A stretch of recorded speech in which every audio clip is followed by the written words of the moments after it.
આપણે મૂળ વાત ઉપર આવીએ કે ભાગવત સપ્તાહ છે ને, ભાગવતનો અર્થ શું થાય? ભાગવત એટલે ભ એટલે ભગવાન, ગ એટલે જ્ઞાન, વ એટલે વૈરાગ ને ત એટલે તરવું, એને ભાગવત કહેવાય. ભાગવત બેહાર્યા પછી ભાગવતની વાત જો જીવનમાં ઉતરે નહીં તો કોઈ મતલબ નથી. પૈસા કોઈને મફત આવતા નથી. આ લાખો રૂપિયાનો ખર્ચો હોય અને આવડી મોટી 8-10 દીની કથા હોય અને 10 દી આનંદ કરીને ખાઈ પીને હિલોળા કરીને વ્યાજવાની એક સાંટો માઇલ પર ન પડે તો શું કરવાનું? કોઈ મતલબ નથી રાખતા. અમે તો આ બધે પ્રોગ્રામ કરવા જઈએ ને અમને એમ થાય કે આટલી બધી ભક્તિ દુનિયામાં ફાટી નીકળી છે તો બાબુ સુધારો કેમ નથી થતો? બધા આને ખબર બધાને છે. કથા ને સપ્તાહ ને ભજન ને ધૂન ને મંદિર ને પ્રતિષ્ઠા ને માતાજીના માંડવા ને તમે જુઓ તો એમ થાય કે આખી દુનિયામાં નકરો વૈરાગ ફાટી ગયો. તો બગાડ કેમ નથી અટકતો? હું તો આટલા બધા બેઠા છું ને તમે તો બધા એજ્યુકેટર માણસો. હું તો એક ગામડાનો નાનો એવો માણસ છું, નાનો એવો ખેડૂત છું. તમે બધા ભણેલા ગણેલા હશો, રૂપિયા વાળા હશો, જે હોય તે. તમે હેઠા બેઠા છો, હું આ ઉપર છું. આ વાત એમનામ સમજાય એવું જ નથી રામ. આના માટે સદગુરુ જોવે. આવડી મોટી કથા બેહાડી છે, જીવનમાં ઉતરે નહીં તો બાપુ કોઈ મતલબ નથી. એક રામકથા બેહાડી હોય, રામકથા આખી દુનિયાને ખબર છે રામાયણ શું કહે છે. પણ રામાયણની વાત તો એકની એક જ છે. શું સાંભળીને કામ હોય? અયોધ્યા નગરી દશરથ રાજા 4 દીકરા વનમાં ગયા. રામ ને સીતાજીને રાવણ લઈ ગયો. રામ હનુમાન ન્યાય ગયા. રામે રાવણ ને માર્યો ને અવતાર્યા પાછા. વાત તો આવડી આજ છે કે બીજું કઈ? તો શું સાંભળ કરવાનું? બીજું કઈ કામ જ નથી. આ સાંભળવાનો મતલબ શું? આખી દુનિયા એક મોરારી બાપુ જેવા આપણા કથાકાર હોય તોય ભલે, અને એક નાનો એવો કથાકાર હોય તોય ભલે. વાત તો આવડી આ જ હોય, બીજું શું હોય? અને આ કથાઓ સાંભળવાથી આપણો ફાયદો શું? આપણને મતલબ શું? આપણા સદગુરુ મહારાજને આપણે પૂછવું તો જોવે ને કે આ બધું કરે છે, દુનિયા કરે છે, એ વાત ખોટી છે એવી આપણી વાત નથી. પણ આ કરવાનો મતલબ શું છે એ તો આપણે કંઈક પૂછવું જોવે ને. પણ રામકથા તમે બેહાડી હોય, લાખો રૂપિયાનો ખર્ચો કર્યો હોય અને વક્તા કથા કહેતો વાત કરતો હોય કે રામ અને ભરતનો પ્રસંગ આવે અને એ પ્રસંગ સાંભળ્યા પછી નાનો ભાઈ ને મોટા ભાઈનો વિખવાદ હોય અને નાનો ભાઈ ઘરે આવીને મોટા ભાઈને જો બથ ભરી લે, સમજી લેજો કથા બેહાડી. મોટા ભાઈ, અત્યાર સુધી હું તમને ન સમજી શક્યો, પણ આ રામ કથા સાંભળ્યા પછી મને ખબર પડી કે ભાઈ ભાઈનો કેવો પ્રેમ હોય. મારી ભૂલ થઈ હોય તો માફ કરજો. તો સમજી લેજો કે આ કથા આપણે બેહારી. હાઉ વહુના વિખવાદ ન મટે, દેરાણી જેઠાણીના વિખવાદ ન મટે, બાપ દીકરાના વિખવાદ ન મટે તો આ કથામાં ફાયદો કોને? આ મંડપ વાળાને, સાઉન્ડ વાળાને, કલાકારને. તમારે શું ખિસ્સા ખાલી થાય? હું તો ના પાડું છું. જો જીવનમાં ઉતરે નહીં તો આ ખોટા રૂપિયા ન બગાડો. આ મારા જેવું કોઈ ને કે અમને 2-2 લાખ આપે, બોલો. મને એમ થાય કે આમનો દી નથી ઉઠ્યો. 2 લાખ રૂપિયા એમનામ આવે? કોઈ નહીં મારા જેવું ચોખ્ખું નહીં કે નકર આવી રૂપિયાની આવક હોય ને કોઈ આવું ઉઘાડું બોલે. બીજી વાર એમ કે ને કે આને ન બોલાવાય. પણ હું તો સત્ય કહું છું બાપુ. 10ની નોટ છોકરાને ન આપી શકતા હોય ને અમને તમે 2-2 લાખ રૂપિયા આપો અને જીવનમાં તમને ન ઉતરે તો બાપુ દુનિયાનું કાંઈ વળે નહીં. કહેવાનો મારો અર્થ એ છે કે એક સપનું માણસનું સાકાર કરવા માટે આવડી મોટી જો ઝંખના હોય કે આપણે ભાગવત સપ્તાહ કરવી છે, ખરેખર ધન્યવાદને પાત્ર છો. એમાંય આટલી બધી સંખ્યામાં જ્યારે મને, જો કે આ ગામમાં મારે કોઈ પરિચય નથી, પણ રણમલપુર વાળા ત્રિશાલભાઈ મને રાત્રે ફોન કર્યો કાલે. નકર આજ મારે કોઈ હિસાબે મેં કહ્યું 5 લાખ આપે તો મેં કહ્યું આજ જવું જ નથી ક્યાંય. મેં કારણ કે આજ તમને જે લાગતું હોય ખાચું ખોટું જે હોય માનો એ. બાકી આજ મારી 9મી રાત છે. 28 તારીખથી હળંગ છું, આમ 23 તારીખથી. છતાંય એક લાગણીના તાંતણે બંધાઈને ત્રિશાલભાઈ મારે એવો સંબંધ, એટલે મારા રવિભાઈ છે એની યારે મારે એવી મિત્રતા હું કાંઈ બોલી જ ન હોય. બીજા હોત તો ગોળીઓ પાત, પણ હવે ગોળીઓ પાય એવું હતું નહીં. મેં કહ્યું જે ભગવાન કરે મેં કહું હાલો જી આવી. એટલા માટે એમાં આ બેનું છે ને, બેનુંને તો ખાસ કહું, કારણ કે જરૂર છે ને બેનુંને જોકે સુધરેલા જ છો, બગડા હું તમને શું સુધારું, પણ ફેશન બેશન માપે માપે કરજો. એ બધું જોવું છું ને એટલે મને દુઃખ થાય છે. એટલે તમે સારા કપડાં પહેરો કે વાપરો છો એનું દુઃખ નથી, પણ બાબુ તમને દુનિયા સારી દ્રષ્ટિથી જોતી નથી. મારા જેવું તમને ચોખ્ખું કોઈ નહીં કહે. ફેશનની માપ રાખજો. રામાયણ છે ને, રામાયણ એક લક્ષ્મણ રેખા, તમને રામાયણનો દાખલો આપું. લક્ષ્મણ રેખા કે સીતાજી ઓળંગી ગયા અને રાવણ હરણ કરી ગયો. રામાયણ એવું કહે છે. તો તમે એવું માનો છો કે સીતાજીને શક્તિ નહોતી? રાવણની એવી તાકાત હતી કે સીતાજીને લઈ જઈ શકે? મિથિલા નરેશની દીકરી હતી, અગ્નિનો ગોળો હતો. મારા રામ રાવણ માથે એની દ્રષ્ટિ પડે ને, રાવણની રાખ આ દુનિયામાં ન પડે એવી ભગવતી હતી. પણ તમને અને મને કેળો બનાવ્યો જે લક્ષ્મણ રેખા ટપી જાય એનું આ દુનિયામાં હરણ જ થાય. બાપ હોય, દીકરો હોય, માં હોય, પત્ની હોય કે વહુ હોય, લક્ષ્મણ રેખા જે ટપે એનું હરણ થાય. રાવણ ગામો ગામ છે, મરી ગયા વેમમાં ન રહેતા. હું એટલા માટે કહું, તમને ભગવાને આપ્યું ખાઓ પીઓ વાપરો મોજ કરો, એમાં મને કોઈ તકલીફ નથી. પણ ફેશનનું મહાપુરુષોએ કીધું છે કે એક સંપત્તિ ઉપર, એક સ્ત્રી ઉપર અને એક ભોજન ઉપર, આની માથેથી પડદો હટી જાય ને એટલે એની કિંમત ઉડી જાય. લખવું હોય તો લખી લેજો. ભોજન ઉઘાડવું પડ્યું ને એટલે તમને ખાવાનું ન ભાવે કે આ ખવાય નહીં. સંપત્તિ ઉઘાડી થઈ જાય ને એટલે તમને એમ થાય કે આ ખોટું હોય, સાચું આવી રીતે પડ્યું હોય. અને એક દીકરી ઉપર બાપુ જો મર્યાદિત કપડા ન હોય ને તો સમજી લેજો દુનિયા એની માથે દ્રષ્ટિ ખોટી જ કરવાની. મહાપુરુષોએ કીધું છે, શું કામ? જ્યાં ધર્મ ધ્રુજો અને પુરુષ નથી પૂગી ગયો ત્યાં દેશની આબરૂ બાપુ દીકરીઓ રાખી છે. તમે કહો તો હવાર સુધી દાખલા આપો. પુરુષ નથી પૂગી ગયો. દુનિયાની આબરૂ અને ધર્મને રાખવા માટે પુરુષ જ્યાં નથી પૂગી ગયો, દેશની આબરૂ દીકરીઓ રાખી છે. જેટલા સફળ પુરુષો છે એમાં એક એક માનો હાથ છે, એક એક ભગવતીનો હાથ છે. જાણે છે બધા, કરવું કોઈ નથી. હરિશ્ચંદ્ર રાજાને તારામતી ન હોત ને તો કોઈ ઓળખત નહીં. સગાળસાને ચંગાવતી ન હોત તો કોઈ ઓળખત નહીં. જલારામ બાપાને વીરબાઈ ન હોત તો કોઈ ઓળખત નહીં. અમરમાં ન હોત ને તો દેવીદાસ બાપુને કોઈ ઓળખત નહીં. આ પીપળીમાં સવારામ બાપાને જબુમાં ન હોત તો કોઈ ઓળખત નહીં. એક એક સફળ પુરુષની માએ બાપુ અમે આ મોટી મોટી કરતા હોય ને ઘરે અમારું બૈરું કપાતર હોય તો નો ગણાય કે આ દુનિયા નથી સુધારવા તારી વહુ સુધારીને નો કે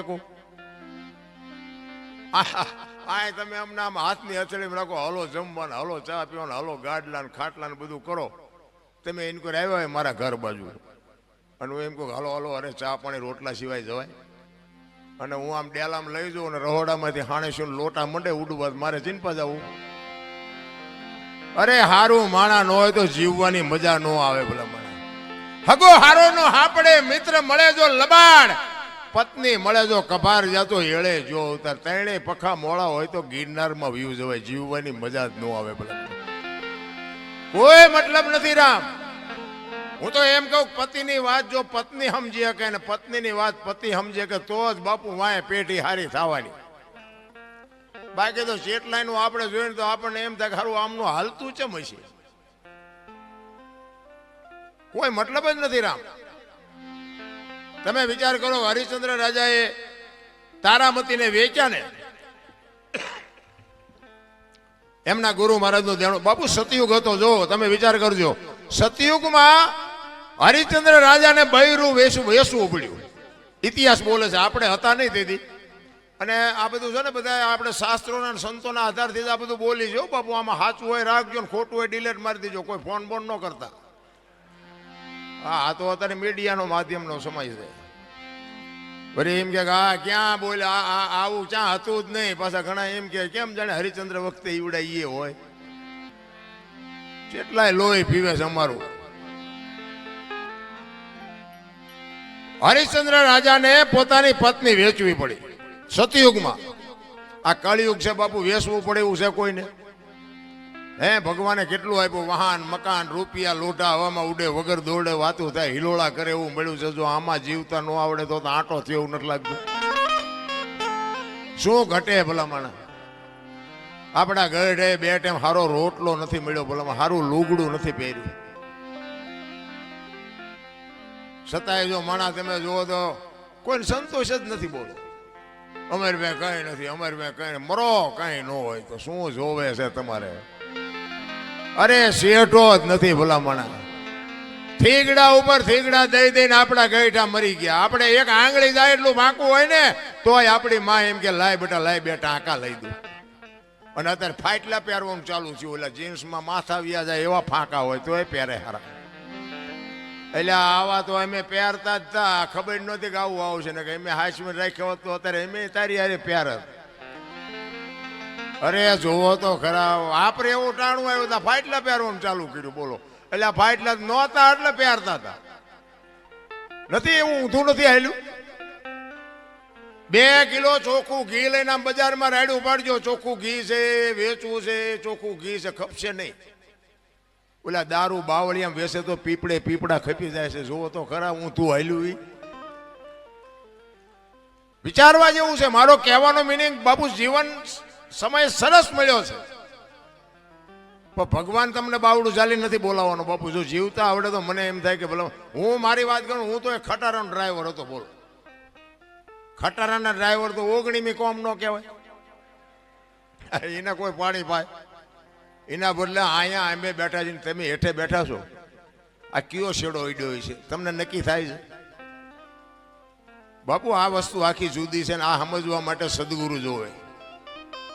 મા બાપ છે ને, આપણા માતા પિતા છે ને, એ સદગુરુ છે 100%.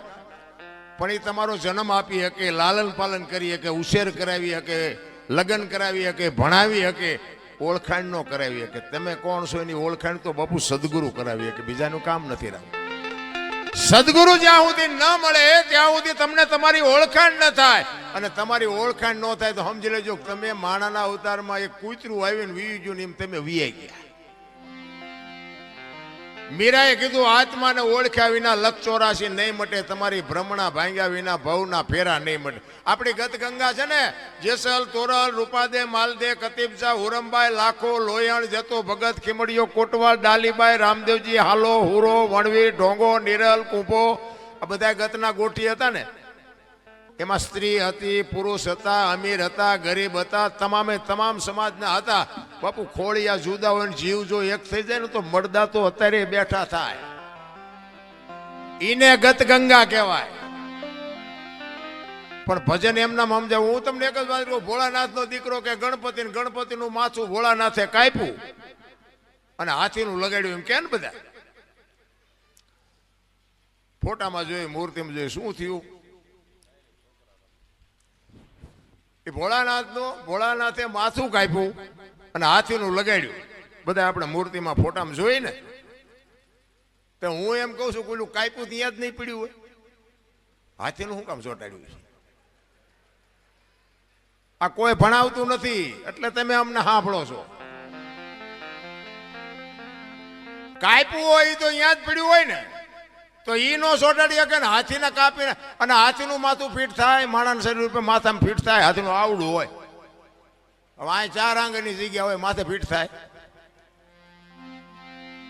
એટલે આ બધું છે ને અટપટું છે. ચિત્તની શાંતિ, મનની પ્રશંસા, દિલની દાતારી, ગુમડાની રોજ અને ટાઢિયા તાવની ટાઢ આટલું માલકુરથી આવે. ભજનનું ઊંધું છે. ગુમડું થયું ને, ગુમડું એને દવા લગાડવાની હોય ઉપરથી મટે માલપાથી, એટલે નથી સમજાતું. તમે બધા કરોડપતિ છો, તમે મને બોલાવો?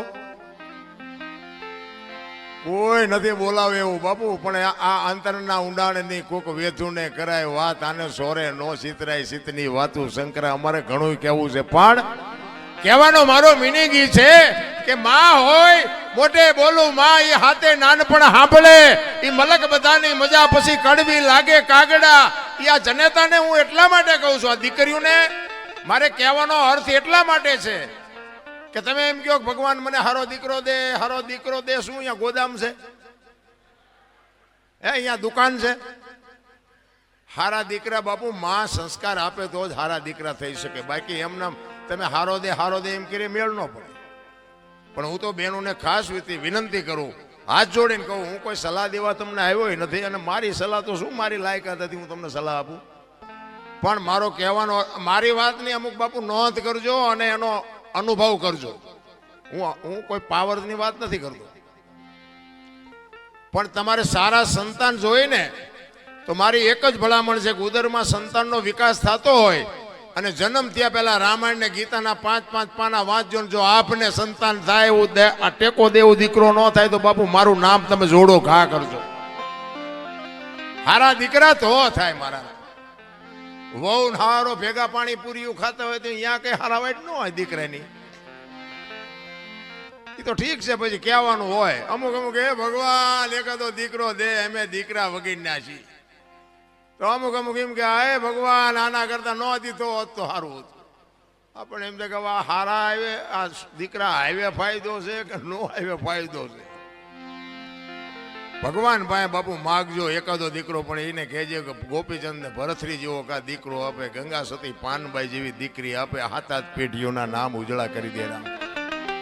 એટલા જ માટે કહું છું બાપુ, દીકરીઓનું સમર્પણ છે બાપુ, એનો ત્યાગ છે. માનું બાપુ છે ને પદ ટોચે છે. 9 મહિના મા બાપુ ઉદરમાં સંતાનને રાખે, એનો જન્મ આપે, એનું લાલન પાલન કરે, બેહતા બોલતા ખાતા પીતા બધું માં શીખવે, અને વાય નામ બાપાનું લાગે. બોલો, માનો ભોગ છે એટલો બાપનો નથી. આખી દુનિયાને ખબર, એમાં હું આવી જાઉં ને મારે લાગુ તો પડે જ ને કે મને તો એમ થાય કે માએ જે સમર્પણ કર્યું છે એ બાપે નથી કરેલું, તો આની વાય માનું જ હોવું જોઈએ, બાપનું ન હોવું જોઈએ. પણ માએ ત્યાગ કરી દીધો કે આની વાય એના બાપાનું રાખો. કોકે પૂછ્યું કે પણ તારો આટલો ભોગ અને બાપનું નામ શું કામ? કે આ કદાચ કપાતર પાકે અને કોથળીઓ તોડીને ધૂળીમાં માથું ગાલીને પડ્યો હોય, કોક એમ કે કોનો છે, ફલાણી માનો છે, એમ કે છે મારા ખોળી આમ જીવ નહીં રે, 9 મહિના ઉદરમાં રાખ્યો, મારું કાળજું ફાટી જાય, એની વાય એના બાપાનું રાખો. આને સમર્પણ કહેવાય. અને હારા દીકરા છે ને એ માન ખબર છે કે આની વાય મારું જ રખાય.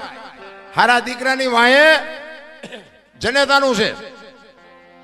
હનુમાનજી કોનો, અંજનીનો, કર્ણ કોનો, કુંતીનો, ભીષ્મ કોનો, ગંગાનો, શિવાજી કોનો, જીજાબાઈનો, ગાંધીજી કોનો, પુતળીબાઈનો. હારા હારા માના બગડેલા અમારા માં છે ને ઉપર બેઠી બધે ધજા, મહારાસુર, પાવાગઢ, ચોટીલા બધે જ્યાં જાવ ત્યાં માં ઉપર બેઠી. શું કામ? મારા સંતાનની નજર રહે એટલા માટે. બાપા બધા ભોંયરામ છે, ત્રંબકેશ્વર ને રફાળેશ્વર ને ભોંયરેશ્વર ને રિયા સલમુદા બે માન બાપમાં ધરતીનો. હું તો એમ કહું કે જનેતા જો જીવતી હોય તો એક વાગ હાનનું ટાણું હોય અને માં બેઠી હોય એની પાસે જઈને કોક દીક પૂછજો, માં મારો જન્મ થયો તેથી તને વેદના કેટલી હતી બાપુ? કોક દીક પૂછજો તો તમને માની વેદનાની ખબર પડે. રામ, હું કોઈ ભલામણ નથી કરતો, આવા માંડવા નાખો, મંદિર બનાવો, આ કરો તે કરો, હું કોઈને કહેતો નથી. મારો પ્રોગ્રામ ગમે ત્યાં હોય ને હું મારી એક જ હાથ જોડીને વિનંતી કે માન અને બાપને બાપુ જાળવજો.